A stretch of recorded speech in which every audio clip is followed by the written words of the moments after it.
नमस्कार दोस्तों, स्वागत है आपका 25 जुलाई 2023 आपकी अपनी फुल पत्ती वाली क्लास में, जिसमें चर्चा करेंगे रोज की तरह करंट अफेयर से जुड़े 10 महत्वपूर्ण सवाल जो आपकी प्रतियोगी परीक्षाओं के लिए काफी महत्वपूर्ण होने वाले हैं। दोस्तों, यदि आपने हमारे पिछले करंट अफेयर के वीडियोज नहीं देखे हैं तो वो भी आप जरूर से देखें, जिसका लिंक इस वीडियो के नीचे कमेंट सेक्शन में मिल जाएगा।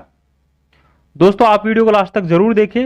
वीडियो के लास्ट में हम जो कल के करंट अफेयर्स के क्वेश्चन थे उनका भी रिविजन करने वाले हैं, तो वीडियो में आप लास्ट तक बने रहें। दोस्तों, यदि आप चैनल पर नए हैं तो प्लीज चैनल को सब्सक्राइब करें, वीडियो को लाइक करें और ज़्यादा से ज़्यादा इस वीडियो को अपने दोस्तों के साथ में शेयर करें। तो बिना किसी देरी के स्टार्ट करते हैं आज का पहला क्वेश्चन।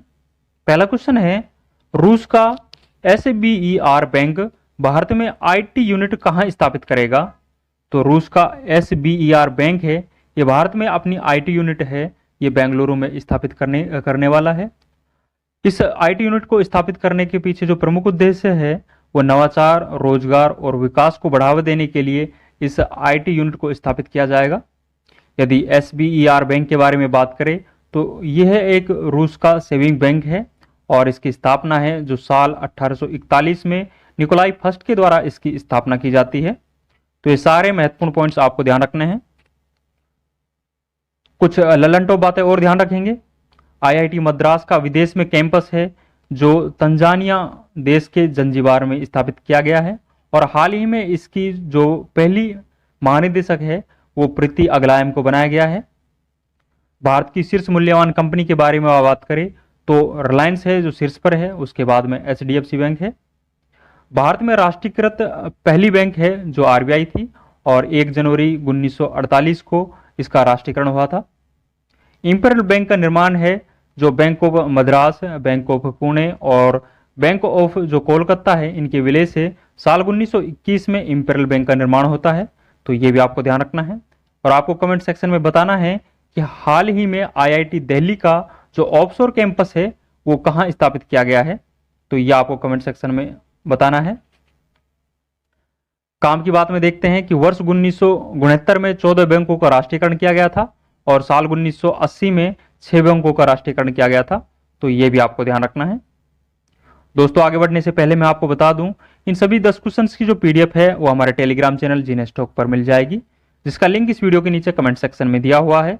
वहां जाकर आप ये PDF डाउनलोड कर सकते हो। दोस्तों, यदि आपको ये वीडियो पसंद आ रहा है तो प्लीज वीडियो को लाइक करें और यदि आपने अभी तक हमारे चैनल को सब्सक्राइब नहीं किया है तो प्लीज चैनल को सब्सक्राइब भी करें और ज्यादा से ज्यादा इस वीडियो को अपने दोस्तों के साथ में शेयर करें। आगे बढ़ते हैं। नेक्स्ट क्वेश्चन है, QS वर्ल्ड रैंकिंग 2024 के अनुसार छात्रों के लिए सर्वश्रेष्ठ शहर कौन सा है? तो हाल ही में QS वर्ल्ड रैंकिंग जारी की गई है। इसमें वर्ष 2024 के अनुसार जो छात्रों के लिए सर्वश्रेष्ठ शहर है वो लंदन है और लंदन है जो लगातार 5वीं बार इसमें सर्वश्रेष्ठ शहर बना है। तो आपको ध्यान रखना है। सेकंड स्थान पर है जो टोक्यो है। और भारत के स्थान के बारे में बात करें तो टॉप 100 में भारत का कोई भी शहर शामिल नहीं है। भारत का मुंबई है जो इस QS वर्ल्ड रैंकिंग में 118वें स्थान पर है। तो ये आपको ध्यान रखना है। कुछ ललन टॉप बातें और ध्यान रखेंगे। हाल ही में हेनले पासपोर्ट इंडेक्स जारी किया गया है। जो हेनले पासपोर्ट सूचकांक है ये जारी किया गया है। इसमें भारत की रैंक है जो 80वीं है और यदि पहले शीर्ष स्थान के बारे में बात करें तो सिंगापुर देश है, इसमें शीर्ष स्थान पर है। तो जो सिंगापुर का जो पासपोर्ट है वो शीर्ष स्थान पर बना हुआ है। और यदि अंतिम स्थान के बारे में बात करें तो अंतिम स्थान पर है जो अफगानिस्तान है। तो ये आपको ध्यान रखना है। और हाल ही में विश्व शांति सूचकांक जारी किया गया है। इसमें भारत की रैंक है जो 126वीं है। और बात करें विश्व खुशहाली सूचकांक में तो खुशहाली सूचकांक में भी भारत की रैंक है जो 126वीं है। तो ये आपको ध्यान रखना है। वर्ल्ड प्रेस फ्रीडम इंडेक्स हाल ही में जारी किया गया है।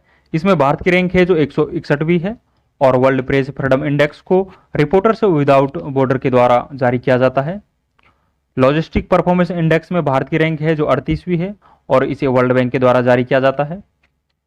इंग्लिश चैनल है जो UK और फ्रांस के मध्य में स्थित है और हाल ही में इंग्लिश चैनल को पार करने वाली सबसे कम उम्र की जो तैराक बनी है वो कौन है? तो इसका आंसर आप कमेंट सेक्शन में जरूर दें। कुछ काम की बात में और देखते हैं। हाल ही में ऑपरेशन गोल्डन आर्म चलाया गया गोल्डन आर्म का संबंध है जो ब्रिटेन के सम्राट किंग चार्ल्स थर्ड है, इनकी ताजपोशी से है। तो जो इनका राज्याभिषेक हुआ था उसे गोल्डन ऑर्ब के नाम से जाना जाता है, तो ये भी आपको ध्यान रखना है। नेक्स्ट क्वेश्चन देखेंगे, एशियाई सर्फिंग चैंपियनशिप 2023 में भारतीय टीम ने पहली बार कौन सा पदक जीता है? तो हाल ही में एशियाई सर्फिंग चैंपियनशिप 2023 का आयोजन हुआ है। इसमें भारतीय टीम के द्वारा कांस्य पदक जीता गया है। गोल्ड मेडल है जो जापान देश के द्वारा जीता गया है, जबकि सिल्वर मेडल है जो मालदीव के द्वारा जीता गया है। और इस एशियाई सर्फिंग चैंपियनशिप का आयोजन है जो मालदीव देश में होता है, और इसमें 18 देशों के द्वारा भाग लिया जाता है। और भारत ने पहली बार इस चैंपियनशिप में भाग लिया है, और पहली बार में ही भारत के द्वारा कांस्य पदक जीता गया है। तो ये आपको ध्यान रखना है। और आपको ध्यान रखना है कि आने वाले दिनों में वर्ल्ड सर्फिंग लीग का आयोजन होने वाला है। इस लीग का आयोजन है जो अगस्त 2023 में महाबलीपुरम तमिलनाडु में इस लीग का आयोजन होने वाला है। तो ये भी इंपॉर्टेंट है। कुछ लल्लन टॉप बातें और ध्यान रखेंगे। हाल ही में मलेशियाई मास्टर्स जो ओपन है, इसका खिताब है जो एच प्रणय के द्वारा जीता गया है। और स्विस ओपन, इंडोनेशिया ओपन और कोरियाई ओपन का जो खिताब है ये सात्विक और चिराग की जोड़ी के द्वारा जीता गया है। तो ये भी आपको ध्यान रखना है। और कोरियाई ओपन है ये हाल ही में आयोजित हुआ है, और इनका खिताब सात्विक और चिराग की जोड़ी के द्वारा जीता गया है। तो ये आपको ध्यान रखना है। कनाडा ओपन का खिताब है ये लक्ष्य सेन के द्वारा जीता गया है। योनेक्स सनराइज ओपन का खिताब है जो कुंडलावत के द्वारा जीता गया है, ये पुरुष कैटेगरी में है। जबकि महिला वर्ग का जो खिताब है ये एन.सी. यंग के द्वारा जीता गया है। तो ये भी आपको ध्यान रखना है। काम की बात में देखते हैं। 8 डिग्री चैनल है ये लक्षद्वीप और मालदीव को अलग करता है, जबकि 10 डिग्री चैनल है जो उत्तरी अंडमान को दक्षिणी जो निकोबार है, मतलब अंडमान को निकोबार से जो अलग करता है वो 10 डिग्री चैनल करता है। तो ये भी आपको ध्यान रखना है। नेक्स्ट क्वेश्चन देखेंगे। हाल ही में दिवंगत हुए गायक टोनी बेनेट का संबंध किस देश से है? तो हाल ही में टोनी बेनेट जो गायक है इनका निधन हो गया है। ये यूएसए मूल के रहने वाले हैं, और यह एक गायक है। 20 से अधिक ग्रैमी पुरस्कार जीत चुके हैं, और 96 वर्ष की आयु में इनका निधन हुआ है। तो ये आपको ध्यान रखना है। कुछ लल्लन टॉप बातें और ध्यान रखेंगे। लल्लन टॉप बात में कुछ महत्वपूर्ण व्यक्तियों के निधन के बारे में चर्चा करेंगे, जिसमें कनक रेले है, इनका हाल ही में निधन हो गया है। और यह मोहिनी अट्टम जो शास्त्रीय नृत्य है इसकी नृत्यांगना थी। और मोहिनी अट्टम जो शास्त्रीय नृत्य है ये केरल का है, आपको भली भांति पता है। बालकृष्ण दोषी है, इनका हाल ही में निधन हो गया है, और ये वास्तुकला से संबंधित है। और हाल ही में भारत का दूसरा सर्वोच्च नागरिक सम्मान पद्म विभूषण से इसको सम्मानित किया गया था। दिलीप महालनोबिस है, इसका भी निधन हो गया है। और ORS की घोल है जो दिलीप महालनोबिस के द्वारा की गई थी, और हाल ही में इन्हें भी पद्म विभूषण से नवाजा गया है। नीलमणि फूपन का हाल ही में निधन हो गया है, और इनको 56वां ज्ञानपीठ पुरस्कार है जो प्रदान किया गया था। तो ये भी आपको ध्यान रखना है। काम की बात में देखते हैं कि ग्रैमी पुरस्कार जीतने वाला जो पहला भारतीय था वो रविशंकर था, और साल 1968 में इनके द्वारा ग्रैमी पुरस्कार जीता जाता है। ग्रैमी पुरस्कार है जो संगीत के क्षेत्र का सबसे बड़ा पुरस्कारों की श्रेणी में आता है। और पंडित जो रविशंकर है इनको एल्बम बेस्ट मीट्स इट्स के लिए ग्रैमी पुरस्कार प्रदान किया गया था। तो ये भी आपको ध्यान रखना है। नेक्स्ट क्वेश्चन देखेंगे। हाल ही में भारत की पहली कैनबिस मेडिसिन परियोजना कहाँ प्रारंभ की गई है? तो भारत की पहली कैनबिस मेडिसिन परियोजना है ये जम्मू कश्मीर में प्रारंभ की गई है। कैनबिस के अन्य नाम के बारे में बात करें तो इसे THC मारिजुआना या भांग के नाम से कैनबिस को जाना जाता है। और ये परियोजना में जो भांग की खेती है, आप सीधे तौर पर ऐसे समझ सकते हो कि जो भांग की खेती है उसको जम्मू कश्मीर सरकार के द्वारा लीगल बनाया गया है। इसके तहत दवाई और न्यूरोपैथी के विकास के लिए इस भांग की खेती को लीगल होने का दर्जा प्रदान किया गया है। तो ये आपको ध्यान रखना है। कुछ लल्लन टॉप बातें और ध्यान रखेंगे। जिला प्रशासन सूचकांक जारी करने वाला पहला राज्य है वो जम्मू कश्मीर है। लेवेंडर फेस्टिवल जिसे बैंगनी क्रांति के भी नाम से जानते हैं ये जम्मू कश्मीर में सेलिब्रेट किया जाता है। ताचिंगम राष्ट्रीय उद्यान है ये जम्मू कश्मीर में स्थित है। जम्मू कश्मीर और लद्दाख है ये केंद्र शासित प्रदेश है। ये 31 अक्टूबर 2019 को ये केंद्र शासित प्रदेश बनाए जाते हैं। तो ये भी आपको ध्यान रखना है। काम की बात में देखते हैं। ये हाल ही में जो G20 पर्यटन कार्य समूह की बैठक हुई है उसकी अध्यक्षता है जो जम्मू कश्मीर के द्वारा की गई थी। तो ये आपको ध्यान रखना है कि मतलब G20 पर्यटन कार्य समूह की बैठकों का आयोजन है ये जम्मू कश्मीर के श्रीनगर में होता है। नेक्स्ट क्वेश्चन देखेंगे, प्रतिवर्ष राष्ट्रीय आयकर दिवस कब मनाया जाता है? तो प्रतिवर्ष आयकर दिवस है जो 24 जुलाई को सेलिब्रेट किया जाता है। इस वर्ष है जो 164वें क्रम का ये दिवस सेलिब्रेट किया गया है और इसका सेलिब्रेशन है जो नई दिल्ली में आयोजित किया गया है। 24 जुलाई को ही ये प्रतिवर्ष राष्ट्रीय आयकर दिवस क्यों सेलिब्रेट किया जाता है, इसके पीछे रीजन ये है कि 24 जुलाई 1860 को जेम्स विल्सन ने पहली बार आयकर है जो भारत में पेश किया था। इसी के कारण 24 जुलाई 1860 को 24 जुलाई को हम राष्ट्रीय आयकर दिवस के रूप में सेलिब्रेट करते हैं। तो ये आपको ध्यान रखना है। कुछ ललंटो बातें और ध्यान रखेंगे। हाल ही में जो बजट पेश किया गया है इसमें इनकम टैक्स की स्लैब है वो कितनी कर दी गई है? तो पहले इनकम टैक्स की स्लैब है जो 6 थी, अब इनको घटाकर 5 स्लैब कर दिया गया है। तो ये आपको ध्यान रखना है। बजट 2023-24 में कितनी राशि को कर मुक्त रखा गया है? पहले जो कर मुक्त राशि थी वो 2.5 लाख रुपए थी, अब 2.5 लाख रुपए से बढ़ाकर जो कर मुक्त राशि है उसे 3 लाख रुपए कर दिया गया है। तो ये आपको ध्यान रखना है। जीएसटी है जो एक अप्रत्यक्ष कर है और 101वें संविधान संशोधन के तहत 1 जुलाई 2017 को जीएसटी लागू किया जाता है। तो आपको ध्यान रखना है। और विजय केलकर समिति का जो संबंध है वो जीएसटी से है। तो ये भी आपको ध्यान रखना है। काम की बात में देखते हैं। देश में इनकम टैक्स का पहला कानून है जो 160 साल पहले आया था, जो कि 1860 में अंग्रेज अफसर जेम्स विल्सन ने पेश किया था। तो ये आपको ध्यान रखना है। नेक्स्ट क्वेश्चन देखेंगे। हाल ही में गुजरात उच्च न्यायालय में मुख्य न्यायाधीश के रूप में नियुक्त देश की एकमात्र महिला मुख्य न्यायाधीश कौन है? तो हाल ही में गुजरात उच्च न्यायालय है उसकी मुख्य न्यायाधीश के रूप में न्यायमूर्ति सुनीता अग्रवाल को नियुक्त किया गया है, जो कि वर्तमान में देश की एकमात्र महिला मुख्य न्यायाधीश है। वर्तमान की बात कर रहे हैं तो वर्तमान की ये एकमात्र महिला मुख्य न्यायाधीश है और यह गुजरात की 29वें मुख्य न्यायाधीश के रूप में इनके द्वारा शपथ ली गई है।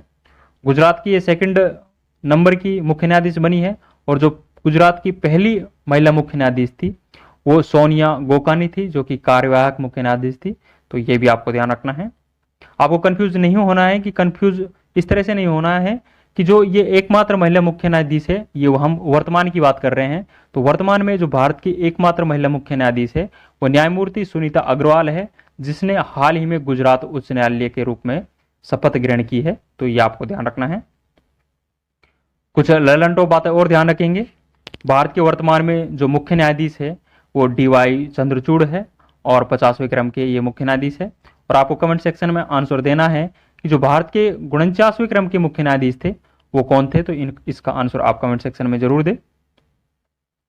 नेक्स्ट है, मुख्य न्यायाधीश को शपथ कौन दिलाता है? तो जो सुप्रीम कोर्ट होता है, सुप्रीम कोर्ट के मुख्य न्यायाधीश को शपथ है जो भारत का राष्ट्रपति दिलाता है, जबकि जो प्रत्येक राज्य का जो हाई कोर्ट होता है वो हाई कोर्ट के मुख्य न्यायाधीश को जो शपथ है वो उस राज्य का राज्यपाल दिलाता है। तो ये आपको ध्यान रखना है। सुप्रीम कोर्ट में भारत की पहली महिला न्यायाधीश है ये फातिमा बीबी थी। हाई कोर्ट की पहली महिला मुख्य न्यायाधीश के बारे में बात करें तो वो लीला सेठ थी, जो कि हिमाचल प्रदेश उच्च न्यायालय की पहली महिला मुख्य न्यायाधीश थी। तो ये भी आपको ध्यान रखना है। केरल हाई कोर्ट के मुख्य न्यायाधीश हाल ही में आशीष जितेंद्र देसाई को नियुक्त किया गया है और हाल ही में तेलंगाना उच्च न्यायालय के जो मुख्य न्यायाधीश है वो आलोक अर्धे को नियुक्त किया गया है। तो ये भी आपको ध्यान रखना है। नेक्स्ट क्वेश्चन देखेंगे, मुख्यमंत्री खेत सुरक्षा योजना कहां प्रारंभ की गई है? तो मुख्यमंत्री खेत सुरक्षा योजना है ये उत्तर प्रदेश सरकार के द्वारा प्रारंभ की गई है। इस योजना का प्रमुख उद्देश्य है जो जंगली जानवरों से फसलों की सुरक्षा करना, इस योजना का प्रमुख उद्देश्य है। इस योजना के तहत खेतों में सौर बाढ़ है जो लगाई जाएगी, जिसमें 12 वोल्ट तक का करंट है जो लगने वाला है। तो ये भी आपको ध्यान रखना है। कुछ लल्लनटॉप बातें और ध्यान रखेंगे। पंचामृत योजना है ये उत्तर प्रदेश सरकार के द्वारा प्रारंभ की गई है। गन्ना किसानों की खेती को बढ़ावा देने के लिए ये पंचामृत योजना उत्तर प्रदेश सरकार के द्वारा प्रारंभ की गई थी। एक परिवार एक पहचान जो योजना है ये भी उत्तर प्रदेश सरकार के द्वारा प्रारंभ की गई थी। अभिदम चक्र का संबंध है जो महात्मा बुद्ध के द्वारा प्रथम उपदेश है जो सारनाथ में दिया जाता है उसे अभिधम्म चक्र के नाम से हम जानते हैं। और महात्मा बुद्ध को जो महापरिनिर्वाण है ये कुशीनगर में प्राप्त हुआ था, तो ये भी आपको ध्यान रखना है। वर्ल्ड टीबी समिट का आयोजन है जो हाल ही में वाराणसी के अंदर हुआ है। तो ये सभी ललन टॉप पॉइंट्स आपको ध्यान रखने हैं, आपकी परीक्षाओं की दृष्टि से ये काफी इंपॉर्टेंट है। नेक्स्ट क्वेश्चन देखेंगे, मिशन शक्ति स्कूटर योजना किस राज्य सरकार द्वारा प्रारंभ की गई है? तो हाल ही में मिशन शक्ति स्कूटर योजना है ये ओडिशा राज्य सरकार के द्वारा प्रारंभ की गई है।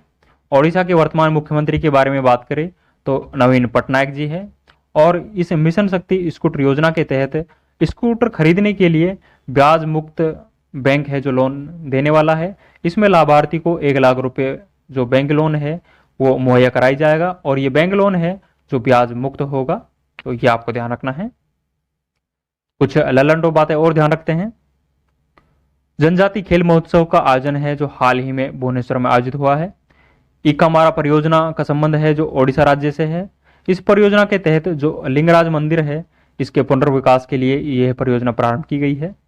यूएन हैबिटेट अवार्ड है जो हाल ही में ओडिशा का जो जागा मिशन है इसको प्रदान किया गया है।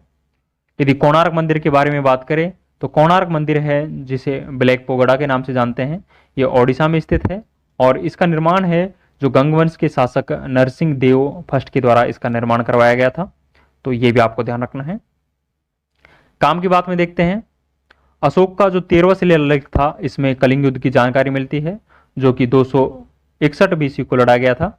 तो अशोक का जो 13वां शिलालेख है इसमें कलिंग युद्ध से संबंधित जानकारी मिलती है। आज का अंतिम क्वेश्चन देखेंगे।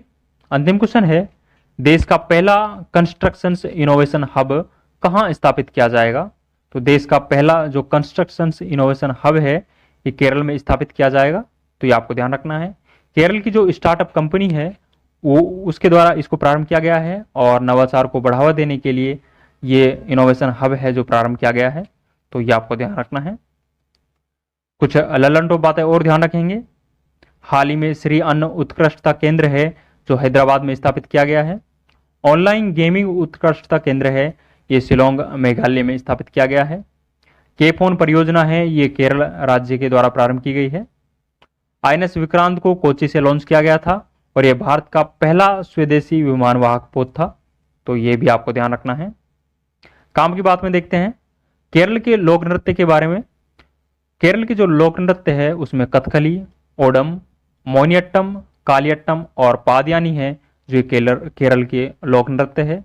यदि कथकली और मोहिनीअट्टम के बारे में बात करें तो ये केरल के शास्त्रीय नृत्य है, तो ये भी आपको ध्यान रखना है। दोस्तों ये 10 इंपॉर्टेंट क्वेश्चंस आज के हमने डिस्कस किए हैं जो कि आपकी परीक्षाओं की दृष्टि से काफी इंपॉर्टेंट है। अब कल के जो 10 महत्वपूर्ण क्वेश्चंस थे उनका भी हम बहुत फास्ट रिवीजन करने वाले हैं, जिसमें कल का पहला क्वेश्चन था, हाल ही में आईसीसी क्रिकेट विश्व कप 2023 का ब्रांड एम्बेसडर किसे बनाया गया है? तो हाल ही में जो आईसीसी के द्वारा क्रिकेट विश्व कप 2023 का ब्रांड एम्बेसडर बनाया गया है ये शाहरुख खान को बनाया गया है, तो ये आपको ध्यान रखना है। नेक्स्ट क्वेश्चन था, प्रतिवर्ष राष्ट्रीय प्रसारण दिवस कब मनाया जाता है? तो प्रतिवर्ष जो नेशनल ब्रॉडकास्टिंग डे है ये 23 जुलाई को सेलिब्रेट किया जाता है। नेक्स्ट है, हाल ही में जो बाइडेन ने किसे अमेरिका नौसेना का नेतृत्व करने वाली पहली महिला के रूप में नामित किया है? तो लिसा फ्रेंचेटी है ये अमेरिकी नौसेना का नेतृत्व करने वाली पहली महिला होगी, तो ये आपको ध्यान रखना है। नेक्स्ट क्वेश्चन देखेंगे, हाल ही में कोरिया ओपन बैडमिंटन टूर्नामेंट का युगल खिताब किसने जीता है? तो हाल ही में कोरिया ओपन बैडमिंटन का युगल खिताब है ये सात्विक और चिराग की जोड़ी के द्वारा जीता गया है। नेक्स्ट क्वेश्चन है, हाल ही में विश्व चैंपियनशिप में रजत पदक जीतने वाली दुनिया की पहली आर्मलेस महिला पैरा तीरंदाज शीतल देवी का संबंध किस राज्य से है? तो शीतल देवी का संबंध है ये जम्मू कश्मीर से। नेक्स्ट है, हाल ही में किस राज्य सरकार ने सशक्त महिला ऋण योजना प्रारंभ की है? तो ये सशक्त महिला ऋण योजना है ये हिमाचल प्रदेश सरकार के द्वारा प्रारंभ की गई है। नेक्स्ट है, हाल ही में चर्चा में रहा भारत का पहला निजी हिल स्टेशन लवासा कहाँ स्थित है? तो भारत का पहला निजी हिल स्टेशन लवासा है जो पुणे महाराष्ट्र में स्थित है। ये पश्चिमी घाट है जो यहाँ पर स्थित है। नेक्स्ट है, हाल ही में बिहार के किस जिले में विश्व प्रसिद्ध राजगीर मलमास मेला प्रारंभ हुआ है? तो बिहार के नालंदा जिले में यह राजगीर मलमास मेला है, ये प्रारंभ हुआ है। नेक्स्ट है, हाल ही में मध्य प्रदेश का 54वां जिला किसे घोषित किया गया है? तो हाल ही में जो मध्य प्रदेश का 54वां जिला है ये नागदा को घोषित किया है। और 53वें जिले के बारे में बात करें तो मऊगंज था। नेक्स्ट है, हाल ही में किस राज्य सरकार ने खड़ग नदी बेसिन परियोजना को मंजूरी दी है? तो खड़ग नदी बेसिन परियोजना को मंजूरी है, ये ओडिशा राज्य सरकार के द्वारा दी गई है। दोस्तों ये कल के 10 इंपॉर्टेंट क्वेश्चंस थे और आज के 10 इंपॉर्टेंट क्वेश्चंस भी हमने डिस्कस किए हैं जो कि आपकी परीक्षाओं की दृष्टि से काफी इंपॉर्टेंट है। दोस्तों इन सभी 10 क्वेश्चंस की जो पीडीएफ है वो हमारे टेलीग्राम चैनल जीने स्टॉक पर मिल जाएगी, जिसका लिंक इस वीडियो के नीचे कमेंट सेक्शन में दिया हुआ है, वहां जाकर आप ये पीडीएफ डाउनलोड कर सकते हो। दोस्तों यदि आपको ये वीडियो पसंद आया है तो प्लीज़ वीडियो को लाइक करें, और यदि आपने अभी तक हमारे चैनल को सब्सक्राइब नहीं किया है तो प्लीज़ चैनल को सब्सक्राइब भी करें और इस वीडियो को ज़्यादा से ज़्यादा अपने दोस्तों के साथ में शेयर करें। तो आपको कैसा लगा वीडियो आप कमेंट सेक्शन में बता सकते हो, और इस वीडियो से संबंधित कोई भी अपना सुझाव सजेशंस हमें देना चाहते हो, कुछ सुधार से संबंधित या अपनी कोई राय देना चाहते हो तो आप ज़रूर दें, कमेंट बॉक्स में आप सभी का स्वागत है। तो आज के लिए बस इतना ही, मिलते हैं नेक्स्ट वीडियो में। थैंक यू, जय हिंद, जय भारत।